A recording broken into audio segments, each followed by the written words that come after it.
Olá, meus irmãos maçons e não maçons, judeus e não judeus. Hoje eu quero compartilhar com vocês, né, como que o Jesus de Paulo, né, cujo a salvação vem por meio da fé e por meio da graça, né, que é consequentemente o Jesus da igreja, é completamente diferente do Jesus dos discípulos, né, que é o Jesus messiânico, cuja salvação vem por meio da obediência à lei, por meio de obras, né? Eu digo isso por quê? Porque os próprios discípulos vão dizer, né, que Jesus era basicamente três em um, né? Ele era profeta, ele era rei e ele era sacerdote, né? Profeta porque ele profetizava a respeito do Filho do Homem, que era o dia da vingança dele, né? Sacerdote porque exigia rituais religiosos, comandava os rituais religiosos, e rei porque queria governar as tribos de Israel, né? Então, o texto vai dizer que os discípulos acreditavam que Jesus vinha cumprir as profecias de Jeremias, que fala a respeito da nova aliança. E essa nova aliança de Jeremias é o seguinte: é que na antiga aliança, depois que o povo saiu do Egito, né, o povo parou de seguir as leis da velha aliança que Deus tinha colocado para eles, que era sacrifício de animais para perdão dos pecados, né, que é obediência ao sábado, né, a lei do sábado, né, e e também a lei da circuncisão, certo? Então os discípulos não, os judeus não estavam mais praticando essa lei. Como Deus tinha que matar eles, porque Deus mata todo mundo que não obedece à lei, né? Que peca. Deus resolve estabelecer uma nova aliança para eles para não matar eles. Essa nova aliança de Jeremias nada mais é do que imprimir essas leis na mente e no coração do povo. Então, ou seja, para que o povo a todo momento pense em sacrificar animais para perdão dos pecados, não a todo momento, porque isso acontece de ano em ano, né? E que se circuncide também, guarde o sábado, todas essas leis, certo? Então, como Jesus, os próprios discípulos vão dizer que Jesus veio para cumprir a lei e não abolir a lei, né? Então Jesus basicamente vai seguir todo o ritual de Moisés. Então ele veio estabelecer essa nova aliança, né? Então ele vem regir as nações com vara de ferro, como os discípulos vêm dizendo, né? Ele vem governar com fúria, fazer com que todas as pessoas sigam essa lei, né? Então o que vai o texto vai dizer? Que Jesus basicamente, senhoras e senhores, ele vai selar essa nova aliança com os discípulos dele numa última ceia que ele vai ter com os discípulos dele. Como ele sabe que Moisés basicamente estabeleceu uma lei que você tem que, para purificar as coisas, tem que ser com derramamento de sangue, então para purificar, selar essa aliança, ele faz meio que um ritual de derramamento de sangue ali. Então ele pega o vinho, derrama o vinho e fala assim: esse vinho aqui é como se fosse o meu sangue, né? Que vai ser a nova aliança que eu estou selando com vocês. Ou seja, eu vou vir para governar sobre vocês e vocês vão seguir as leis mosaicas, porque eu vou imprimir essas leis na mente e no coração de vocês, certo?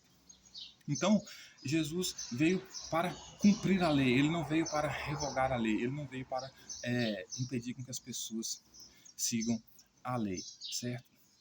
Então ele vai derrama esse vinho lá, faz esse ritual lá, todo lá, estabelece essa nova aliança com o povo, certo?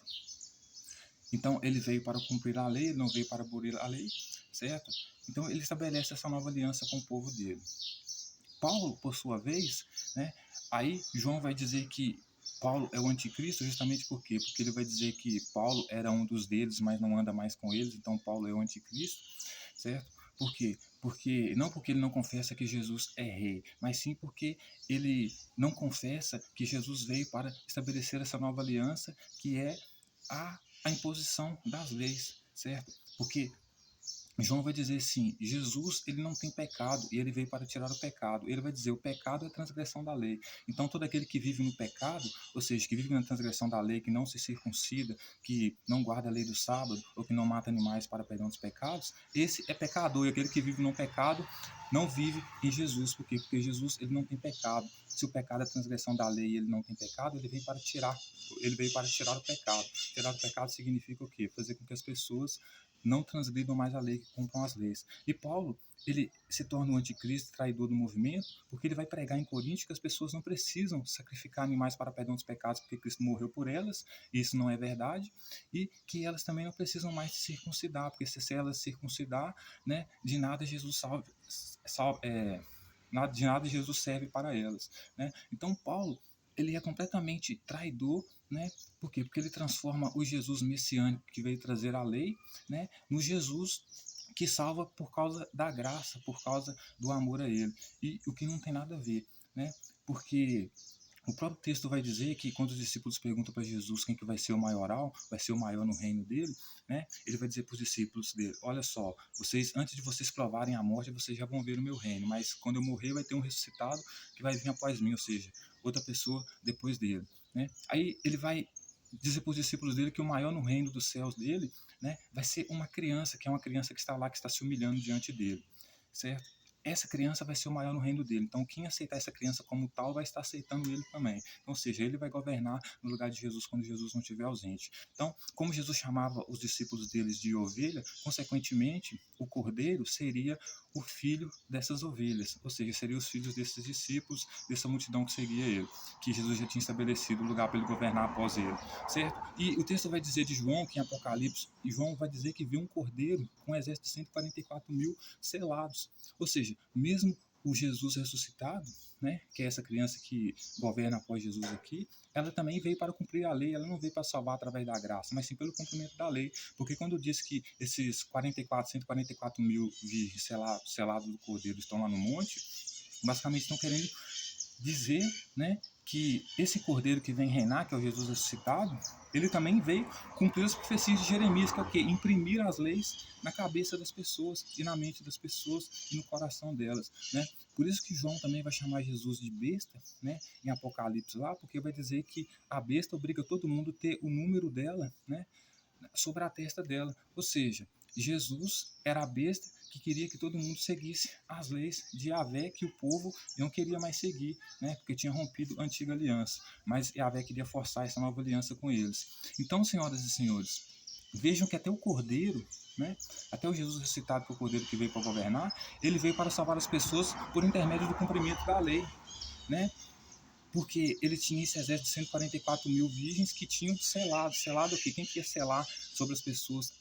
Selar ia basicamente imprimir sobre a mente das pessoas a lei. Ia ser Yahvé por intermédio da profecia do profeta lá, né? Então, ou seja, mesmo Jesus que veio antes, que João vai chamar de besta, né, que obriga todo mundo a ter a marca da besta na sua cabeça, que ou seja, as leis de Yahvé imprimidas na sua mente, tanto esse Jesus quanto Jesus ressuscitado, que era o Cordeiro, que veio após o Jesus ter morrido, né, todos eles pregavam a salvação e estabeleciam a salvação por intermédio da obediência à lei. Por quê? Porque todos eles tinham a testa selada, e era isso que o Jeremias havia profetizado. As pessoas teriam as leis impressas, né, na sua cabeça, no seu coração, ou seja, isso era selar as pessoas, isso era marcar as pessoas, certo? Então, a doutrina de Paulo, por intermédio da graça, né, pela graça, ela não corresponde, né, ao movimento original dos discípulos que seguiam Jesus, que era a imposição da lei, a salvação por intermédio da lei, né, de obediência à lei, né, porque o próprio João vai dizer que todo aquele que permanece, né, no pecado, ou seja, que não se circuncida, que não se circuncidou, né, que não matou animais para perdão dos pecados todos os anos, não seguiu as leis, esse aí está permanecendo no pecado, ou seja, ele está permanecendo na transgressão da lei. E esse aí, né, ele não viu e nem ouviu Jesus, ele não faz parte do movimento de Jesus. E Paulo exatamente está fazendo isso, né? Ele é o anticristo, por quê? Porque ele não viu Jesus, ele disse que apenas ouviu a voz de Jesus e vem impedir as pessoas que sigam a lei, né? Que é basicamente o quê? Sacrifício de animais para perdão dos pecados e circuncisão, né? Então, ele não é dos discípulos de Jesus, não é do movimento messiânico de Jesus. O movimento dele não tem nada a ver com o movimento de Jesus, certo?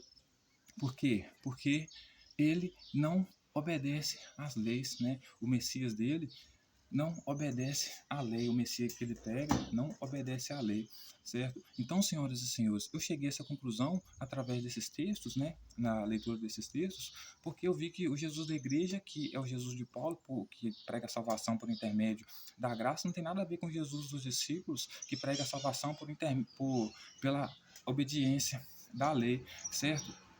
Porque o próprio Jesus disse que ele veio para cumprir a lei, né? Tanto que quando a mulher adulta é apresentada a ele, o que ele fala, né? Aquele que tiver sem pecado, que atira a primeira pedra. Então, quando ele diz aquele que está sem pecado, que não tiver pecado, atira a primeira pedra, ele está dando ordem para os discípulos dele atirarem a pedra. Por quê? Porque ele retira, age como rei, ele tem o poder de retirar o pecado das pessoas também, né?